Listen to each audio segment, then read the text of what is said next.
Brace Home Interiors, and today I'm going to be taking you with me as I decorate a bathroom. In this video, I'm going to be staying within stage 1 to decorate this bathroom. Since moving here, we have not updated the space in any way. I believe the previous owners redid the floor and maybe got a new toilet, but other than that, nothing's really been updated. Although this space hasn't been renovated, it's amazing to see how decorations can really elevate a space. So I'm excited to take you along this process with me. Okay, so here we are in the bathroom. I'll do my best to show you everything, but before I get to that, there are definitely things that I want to change in this space, but those are more in stages 2 and 3. For this stage, rather than focusing on everything that I want to change, I'm just gonna be focusing mainly on what do I need in this space, what functions do I need, and how can I make those pretty. Okay, so just walking in here, it has your basic bathroom stuff, but one thing I do notice is that there aren't any towel hooks, so I will need to get some towel hooks, and I am gonna go ahead, since I need those anyway, I'm gonna go ahead and switch out these so that they match. So now I'm just going to go through and make a list of the things that I would like and that will make this bathroom functional.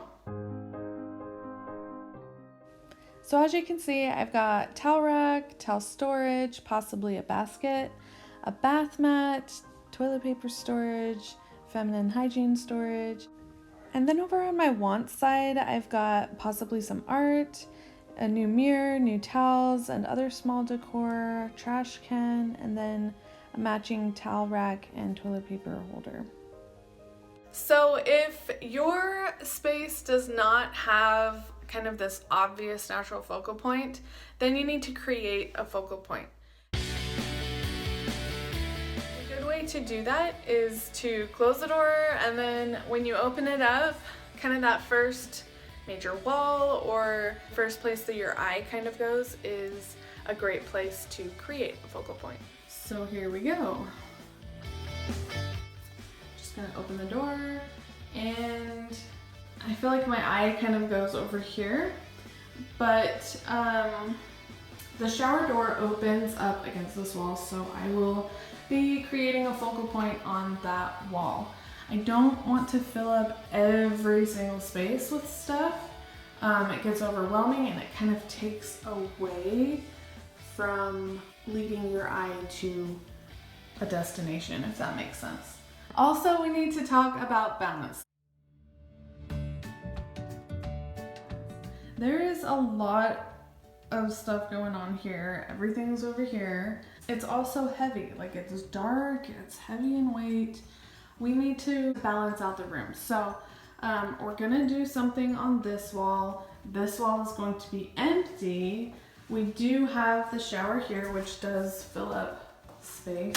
So we're going to want to put something on this wall as well. Now the bathroom door opens up to here, so maybe it just a picture here or something that's not going to get ruined or block the door. And we could do something here to help just kind of balance out the bathroom. Those are the main things that we are going to keep in mind. Before I go ahead and buy stuff, I am going to consider the place that I'm gonna put it. We've talked about the focal point, we've talked about balance, and so now I'm gonna say, okay, where do these things make the most sense?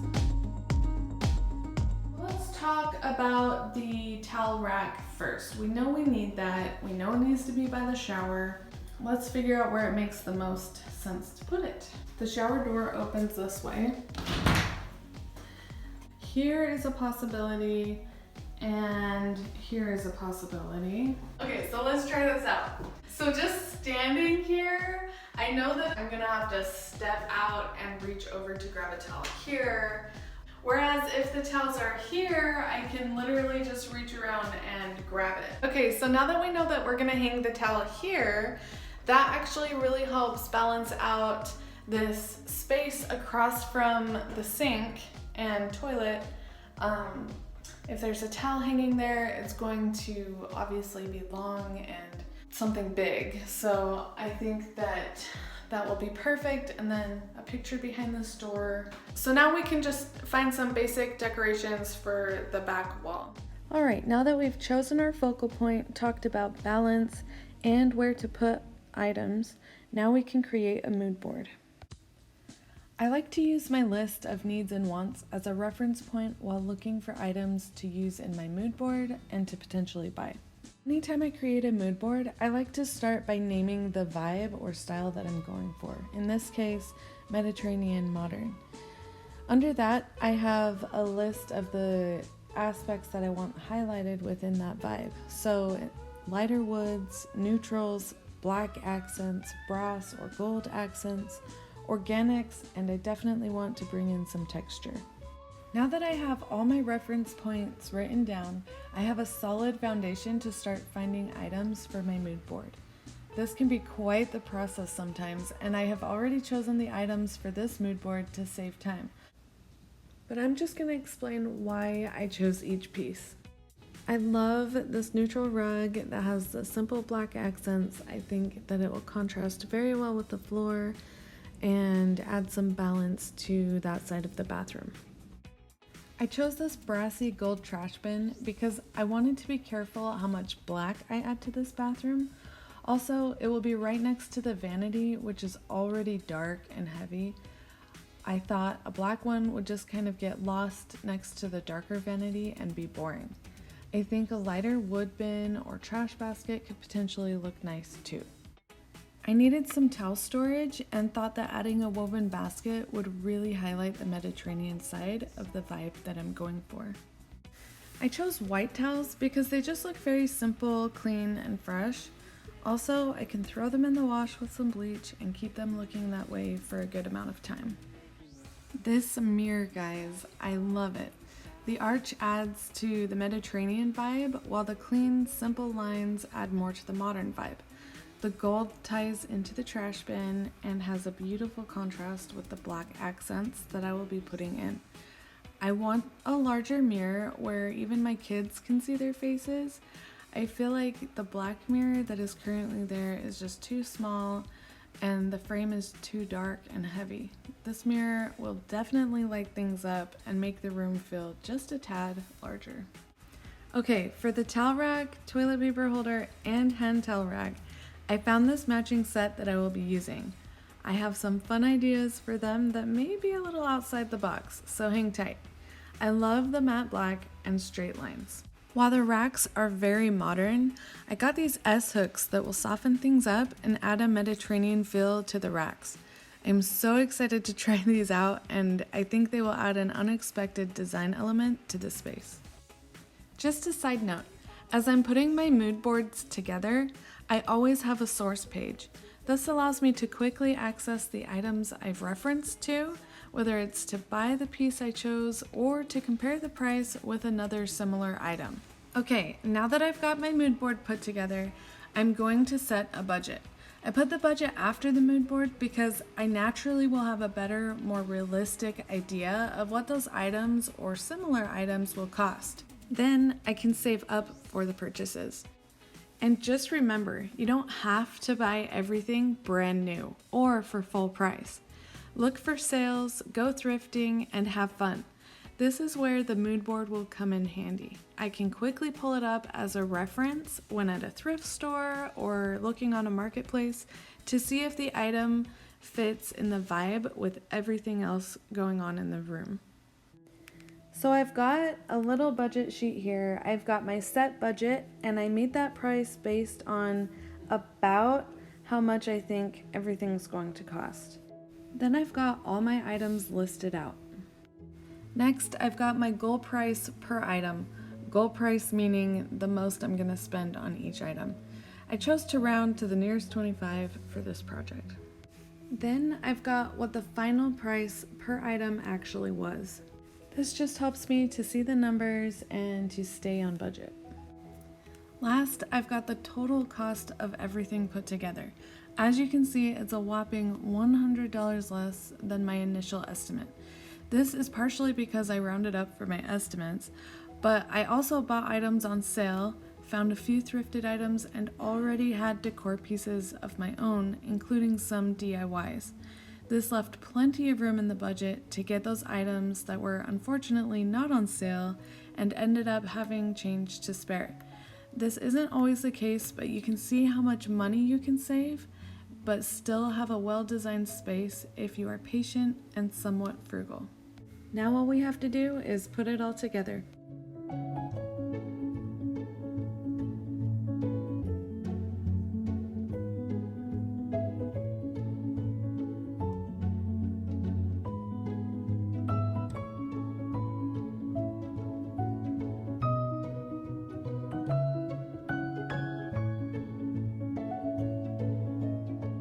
We've already been thinking about and talking about balance, and that was the base of our decision for, hanging the towel rack here and those there. So the rest of this project is really just putting all the finishing touches in here.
So that is the basic process that I use for decorating.